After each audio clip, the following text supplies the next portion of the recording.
ప్రభు మార్గమే మన మార్గము. ప్రియమైన సహోదరి సహోదరులారా, బాప్తీసు యోహాను గారు యోహాను సువార్త 1వ అధ్యాయము 23వ వచనములో ఈ విధముగా సెలవిస్తూ ఉన్నారు. నేనే ప్రభు మార్గం సిద్ధం చేయమని ఎడారిలో వెలుగెత్తి చెప్పుచున్నాను. ప్రియమైన సహోదరి సహోదరులారా, మనము ఒక పని పూర్తి చేయాలని అనుకున్నప్పుడు మనము ఒక మంచి నిర్ణయం తీసుకుని ఆ యొక్క పనిని పూర్తి చేస్తాము.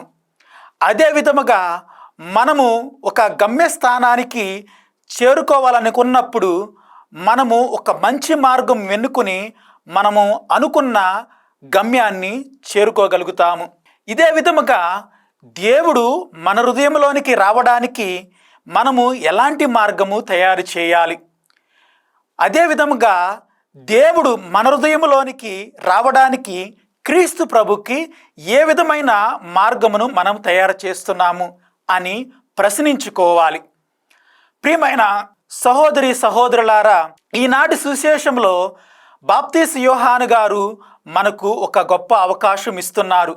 ఆ అవకాశం ఏమని అనగా, హృదయ పరివర్తన చెందుడు, ప్రభు మార్గాన్ని సిద్ధం చేయుడు అనే ఒక గొప్ప అవకాశాన్ని మనకిచ్చి ఆ యొక్క అవకాశం ద్వారా మన హృదయాలని దేవుని హృదయముగా మార్చుకోవాలని మనల్ని కోరుచున్నారు.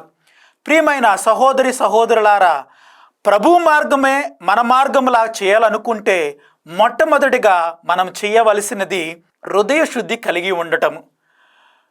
హృదయ శుద్ధి గలవారు ధన్యులు, వారు దేవుని దర్శిస్తురు అని మత్తయి సువార్త 5వ అధ్యాయము 8వ వచనంలో మనము చూస్తూ ఉన్నాము.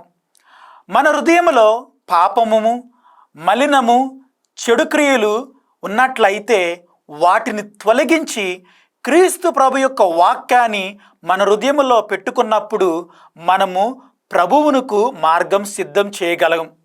ఒకవేళ మన హృదయము పాపము, మలినము, చెడు క్రియలు కలిగి ఉన్నప్పుడు మన హృదయములో దేవునికి స్థానము ఇవ్వలేము. ప్రియమైన సహోదరి సహోదరులారా, ప్రభువుని ఒక కోరిక అడుగుదాం. ఆ కోరిక ఏమని అనగా, ఆయన హృదయాన్ని మన హృదయములాగా చేసుకోమని, అలాగే ఆయనలాగా మనము జీవించాలని, ఆయన శక్తిని మన శక్తిగా ఎంచుకొని ప్రభు వాక్యాన్ని మన హృదయంలో పెట్టుకుని మనము ఆయన యొక్క శక్తిని, బలాన్ని కోరుకుందాం.